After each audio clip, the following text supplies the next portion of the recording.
Hi friends, ഇന്ന് ഞാൻ ഇവിടെ ചെയ്യാൻ പോകുന്ന വീഡിയോ സാൽമൺ കറിയാണ്. അപ്പോൾ അതിന് വേണ്ട ഇൻഗ്രീഡിയൻസ് എന്തൊക്കെയാണെന്ന് നോക്കാം.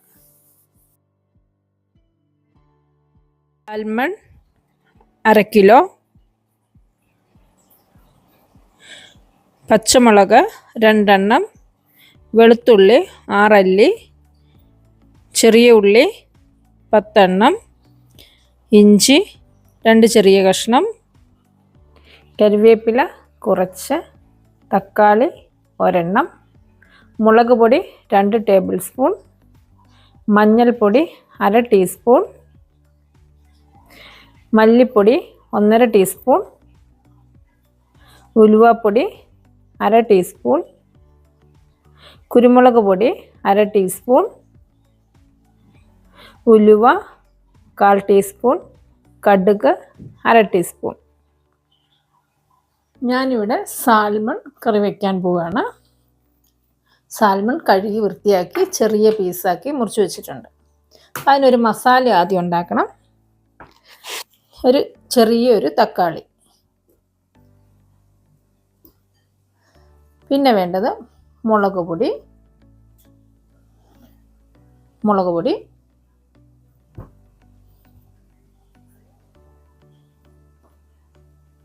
പിന്നെ വേണ്ടത് മഞ്ഞൾപ്പൊടി, മല്ലിപ്പൊടി. ഇത്രയൊന്ന് നന്നായിട്ടൊന്ന് പേസ്റ്റ് പോലെ നമുക്കൊന്ന് അരച്ചെടുക്കാം. അതിൻ്റെ കൂടെ കുരുമുളക് പൊടിയും കൂടി. പിന്നെ വേണ്ടത് ഒരു 4 5 വെളുത്തുള്ളി, ഒരു 3 ചെറിയ ഉള്ളി, ഒരു ചെറിയ കഷ്ണം ഇഞ്ചി. ഇനി നമുക്ക് ഒരു 3 അല്ലി വെളുത്തുള്ളിയും ചെറിയ കഷ്ണം ഇഞ്ചിയും വെളുത്തുള്ളിയും ചെറിയ ഉള്ളിയും ഒന്ന് മാറ്റി വയ്ക്കണം. ഇത് നമുക്ക് നല്ല പേസ്റ്റ് പോലെ വെള്ളമൊന്നും ചേർക്കാതെ ആ തക്കാളിയിൽ നിന്നുള്ള വെള്ളം കൊണ്ട് നന്നായിട്ടൊന്ന് അരച്ചെടുക്കാം. ഉലുവാപ്പൊടിയും കൂടെ ചേർക്കണമായിരുന്നു. ഞാൻ ഇപ്പോഴാണ് ഉലുവാപ്പൊടി ചേർത്തത്. നിങ്ങളുടെ ഉലുവാപ്പൊടി ഇല്ലെങ്കിൽ 2-3 മണി ഉലുവ ചേർത്താൽ മതി. അപ്പം നന്നായിട്ട് അരഞ്ഞ് കിട്ടും. ഞാനിവിടെ മീൻകറി വെക്കാൻ വേണ്ടി ഒരു ചട്ടി വെച്ചിട്ടുണ്ട്. അതിലേക്ക് എണ്ണ ഒഴിച്ചു കൊടുക്കുകയാണ്. വെളിച്ചെണ്ണയാണ്.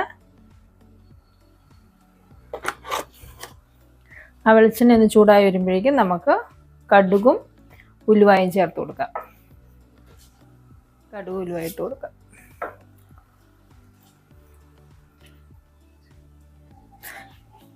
കടുവും ഉലുവയൊക്കെ പൊട്ടി തുടങ്ങി. അതിലേക്ക് നമുക്ക് ചെറിയ ഉള്ളിയും വെളുത്തുള്ളിയും ഇഞ്ചിയും അരിഞ്ഞത് ഇട്ട് കൊടുക്കാം.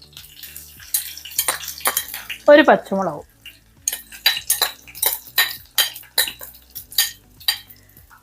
ഇത് നന്നായിട്ടൊന്ന് മൂക്കണം.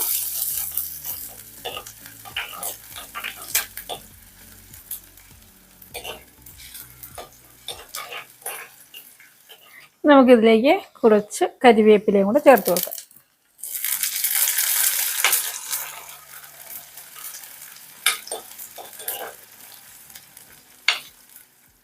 നമ്മൾ അരച്ചു വെച്ചേക്കുന്ന മസാല നമുക്ക് ഇതിലേക്ക് ചേർത്ത് കൊടുക്കാം. നിങ്ങൾക്ക് ഈ വെളുത്തുള്ളിയൊക്കെ അരച്ച കൂട്ടത്തിൽ തക്കാളി അരയ്ക്കാൻ ഇഷ്ടമില്ലെങ്കിൽ നമ്മൾ മസാല മൂത്ത് കഴിയുമ്പോൾ തക്കാളി മുറിച്ചിട്ടാലും മതി. കറിക്ക് ഇങ്ങനെ അരച്ച് ചേർക്കുമ്പോൾ കറിക്ക് നല്ല കുറുക്കം കിട്ടും.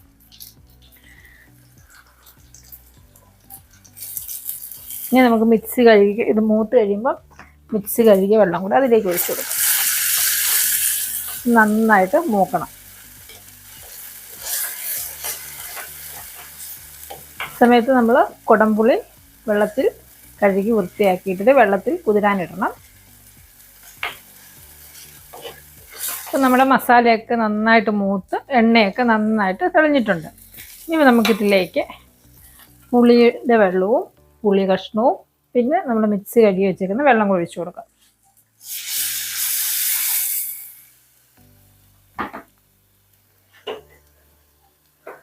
പുളി ഇട്ട് കൊടുത്ത് അതിൻ്റെ അകത്ത് വെള്ളം കൊടുക്കും.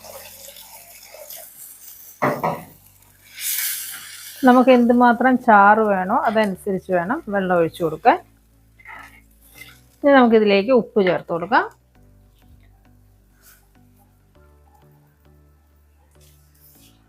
ഇത് നന്നായിട്ട് ഇളക്കുക. നന്നായിട്ടൊന്ന് തിളയ്ക്കുന്നിടം വരെ ഒന്ന് വെയിറ്റ് ചെയ്യുക. ഗ്രേവി നന്നായിട്ട് തിളയ്ക്കാൻ തുടങ്ങി. ഇനി നമുക്കിതിലേക്ക് മീൻ കഷ്ണങ്ങൾ ഇട്ട് കൊടുക്കാം.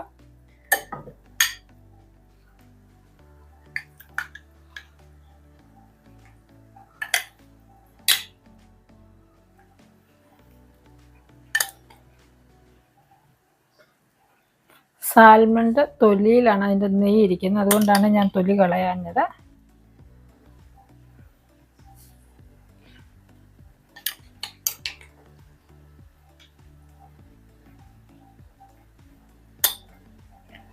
ഉപ്പും പുളിയൊക്കെ മതിയോ നോക്കാം. ഇല്ല, ഉപ്പൊക്കെ ഒന്ന് ചേർത്ത് കൊടുക്കണം. നമുക്കിത് മൂടി വെച്ച് ചെറുതീയിലൊന്ന് വേവിക്കാം. മീൻകറി നന്നായിട്ട് തിളച്ചിട്ടുണ്ട്. ഒന്നിടയ്ക്കൊന്ന് ചുറ്റിച്ചു കൊടുക്കുക.